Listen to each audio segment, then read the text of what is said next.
పూర్తి వివరాలు చూసే ముందు మా ఛానల్ ని సబ్స్క్రైబ్ చేయడం మర్చిపోకండి. శ్రీ గురుభ్యో నమః. శ్రీ మహాసరస్వత్యై నమః. ఓం నమః శివాయ. నారాయణ శాస్త్రి ఆస్ట్రాలజీ ఛానల్ వీక్షిస్తున్నటువంటి ప్రేక్షక మహాశీలకు స్వాగతం సుస్వాగతం. ఈరోజు మనము 2025 సంవత్సరం మే నెల 16వ తేదీ నుంచి 31వ తేదీ వరకు మేషరాశిలో జన్మించినటువంటి వారికి ఏ విధంగా ఉందో తెలుసుకుందాం.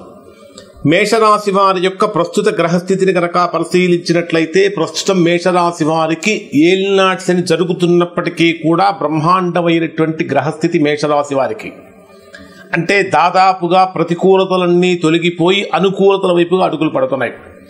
ప్రధానంగా తీసుకుంటే ఆరోగ్యపరమైనటువంటి విషయాలలో కనుక తీసుకుంటే మానసికంగా ఒత్తిడి తగ్గుతుంది. ఇప్పటిదాకా ఏ విషయాలలో అయితే మేషరాశి వారు విపరీతంగా ఒత్తిడి ఎదుర్కొన్నారో ఆ ఒత్తిడి అంతా కూడా తగ్గిపోతుంది.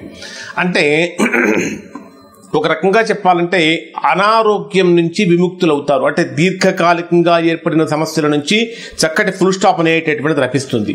కానీ ఆ చేతికి సంబంధించినటువంటి మణికట్టు కానీ భుజాల నొప్పులు కానీ పంటికి సంబంధించిన సమస్యలు కానీ కొంచెం ఎక్కువగా వస్తూ ఉంటాయి.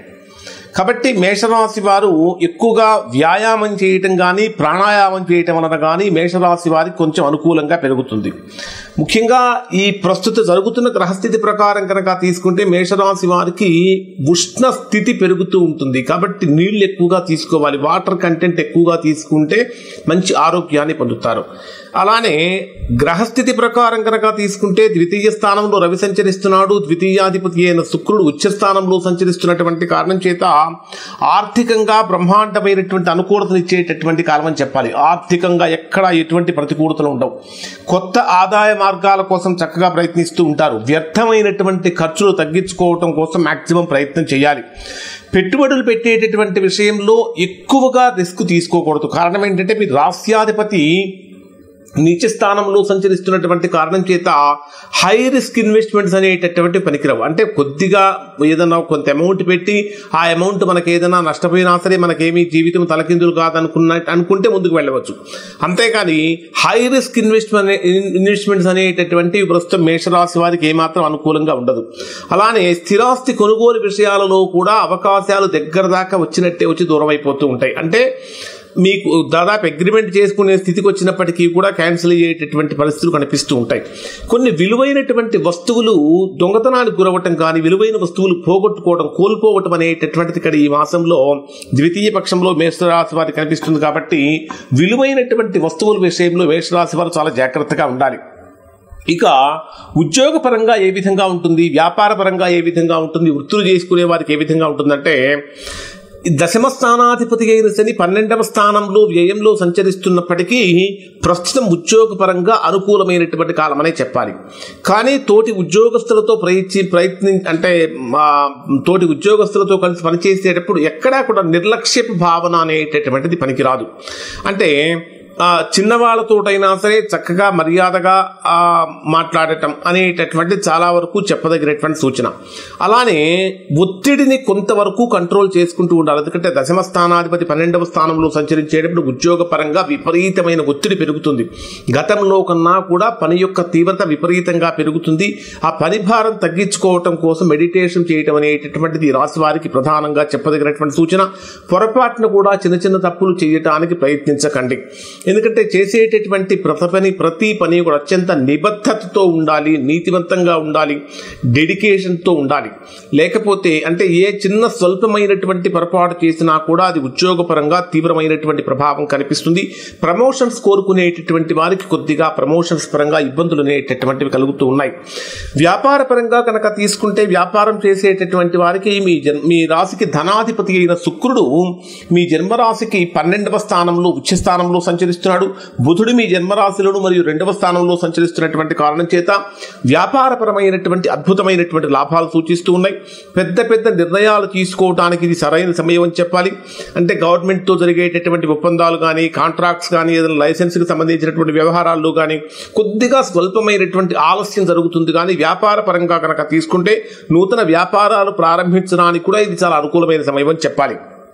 ఇక ఎడ్యుకేషన్ పరంగా కనుక తీసుకుంటే మేషరాశిలో జన్మించినటువంటి విద్యార్థులకు ఇది గొప్ప కాలం కాదు. కారణం ఏమిటంటే చతుర్థ స్థానం విద్యాస్థానం, చతుర్థ స్థానాధిపతి చతుర్థంలోనే కుజుడు నీచ స్థానంలో సంచరిస్తున్నటువంటి కారణం చేత కొద్దిగా బద్ధకం పెరిగిపోవటం, కోపం పెరిగిపోవటం, అనవసరమైనటువంటి విషయాల మీద ఎక్కువగా ఫోకస్ చేయటం, అవసరమైన వాటి మీద ఫోకస్ చేయలేకపోవటం, ఇటువంటివి ఎక్కువగా జరుగుతూ ఉంటాయి. కాంపిటేటివ్ ఎగ్జామ్స్ రాసేటటువంటి వారు మరికొంత శ్రమ చేయాల్సినటువంటి అవసరం అనేటటువంటిది ఇక్కడ రాశి వారికి కనిపిస్తూ ఉంది.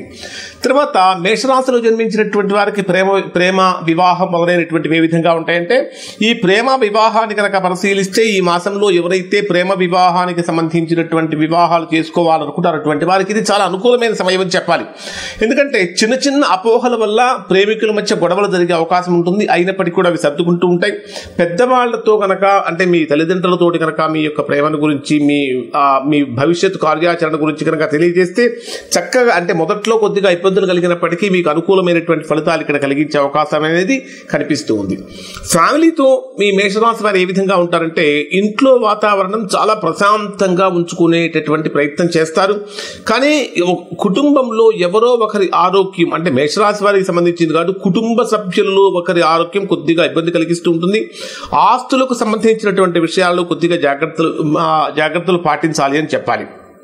పిల్లల చదువు మీద ఎక్కువగా శ్రద్ధ వహించడం అనేటటువంటిది, వారి ఆరోగ్యపరమైనటువంటి విషయాలలో కూడా జాగ్రత్తలు తీసుకోవడం అనేటటువంటిది మేషరాశి వారికి ప్రధానంగా చెప్పదగిన సూచన. కొంత అంటే మీ కాంపిటీటర్స్ ఎవరైతే ఉంటారో కాంపిటీటర్స్ నుంచి బలమైనటువంటి పోటీ ఎదురవుతూ ఉంటుంది.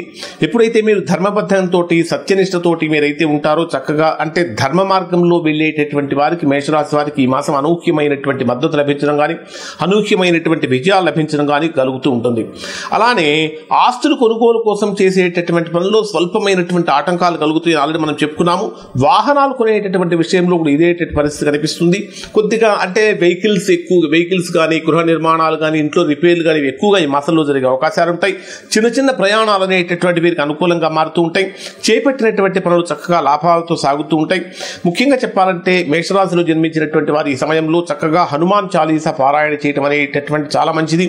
శనివారం రోజున ఆంజనేయ స్వామిని దర్శించడం వలన సమస్తమైనటువంటి శుభాలు కలుగుతూ ఉంటాయి. డే వైజ్ గా కనుక పరిశీలిస్తే 16వ తేదీ నుంచి 22వ తేదీ మధ్యాహ్నం 12:03 వరకు ఉండే సమయం అంతా వృత్తిపరంగా, ఉద్యోగపరంగా, ఆరోగ్యపరంగా, వ్యాపార పరంగా, ఇన్వెస్ట్మెంట్స్ పరంగా అత్యంత అనుకూలమైనటువంటి సమయం అని చెప్పాలి. ఇక 22వ తేదీ మధ్యాహ్నం 12:03 నుంచి 24వ తేదీ మధ్యాహ్నం 1:45 మధ్యలో ఉండే సమయం పూర్తిగా ప్రతికూలమైన సమయం. ఇది అధికమైనటువంటి ఖర్చులను, అధికమైనటువంటి ఆవేశాన్ని, ఆలోచన తగ్గించడం, ఆవేశం పెంచడం, సమస్యలు అనేటటువంటి ఎక్కువగా కలిగిస్తుంది.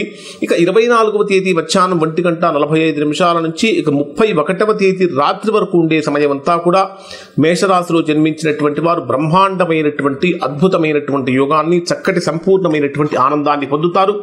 ఇవి మేషరాశి వారికి సంబంధించినటువంటి ఫలితాలు. శుభం.